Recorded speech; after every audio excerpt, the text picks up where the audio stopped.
Aspire World School welcomes you. अस्सलामुअलैकुम वरहमतुल्लाहि वबरकातुहू। आज का जो हमारा उन्वान है उस उन्वान का नाम है उर्दू कहाँ पैदा हुई, और इस उन्वान के मुसन्निफ नज़ीर अहमद मलिक हैं। इस वीडियो को देखने से पहले आप ये उन्वान गौर से पढ़िए ताकि आपको ये वीडियो अच्छी तरह से समझ में आए। इस उन्वान में नज़ीर अहमद मलिक ने उर्दू के बारे में कहा है। उर्दू के बारे में जब भी हम बात करते हैं तो हमारे जहन में पहले ये बात आती है कि उर्दू एक ज़बान है। ज़बान की तारीफ़ हम ऐसे करेंगे कि ज़बान से हम अपने जज्बात, ख़यालात और एहसासात को दूसरों तक पहुंचा सकते हैं। ज़बान की तख्लीक इंसान की सबसे बड़ी ईजाद है। ज़बान इंसानी जहन की तख्लीकी सलाहियत का सबसे बड़ा और अवलीन नमूना है।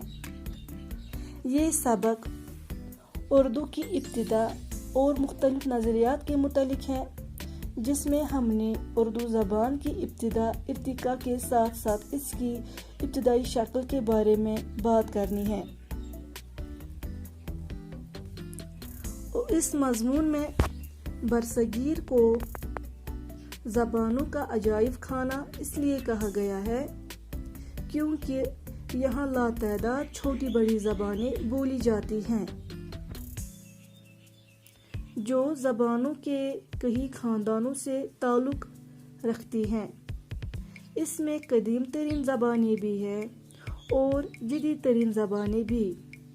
इन तमाम ज़बानों ने एक साथ रहकर बहुत सी मुश्तरका खुसूसियात अपनाई हैं। मसलन इन ज़बानों में जहाँ संस्कृत अल्फाज मिलते हैं, वहीं अरबी, फ़ारसी, तुर्की और द्राविडी ज़बानों मसलन तमिल, तेलुगु, मलयालम के अल्फाज भी कसीर तादाद में नज़र आते हैं। उर्दू बरसगीर की वाहिद ज़बान है जो पूरे हिंदुस्तान, पाकिस्तान और बांग्लादेश में बोली और समझी जाती हैं।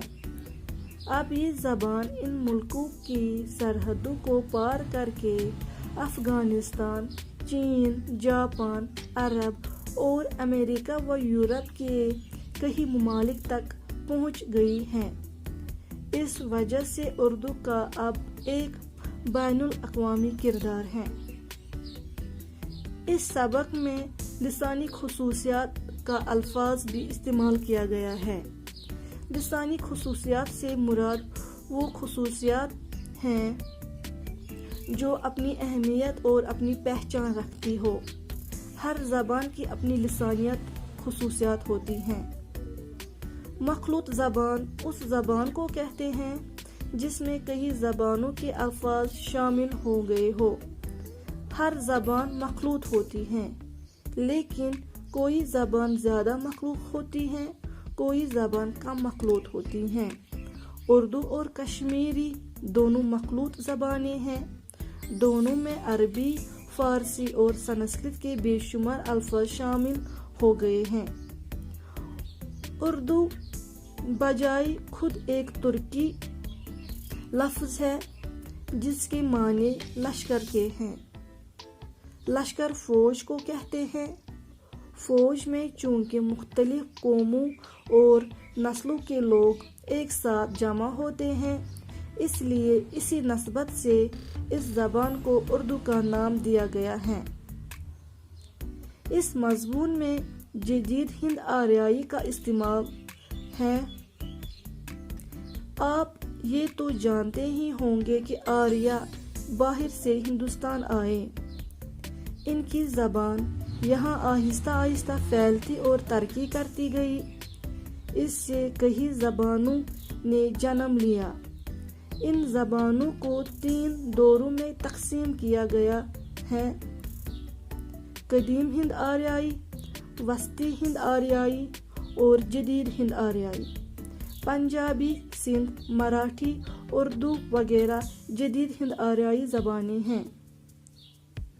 उर्दू की पैदाइश के बारे में बहुत से नज़रियात पेश किए गए हैं, जैसे اردو دکن میں پیدا ہوئی، یہ نظریہ نصیر الدین ہاشمی کا ہے۔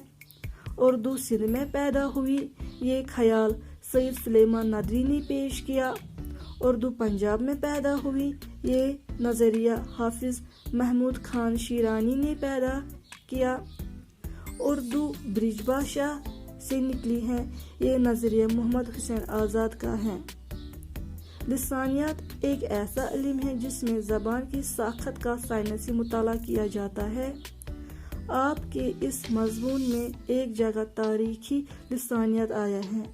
تاریخی لسانیات کی وہ شاخ ہے جس میں زبان کے تاریخ ارتقاء کا مطالعہ کیا جاتا ہے۔ شکریہ۔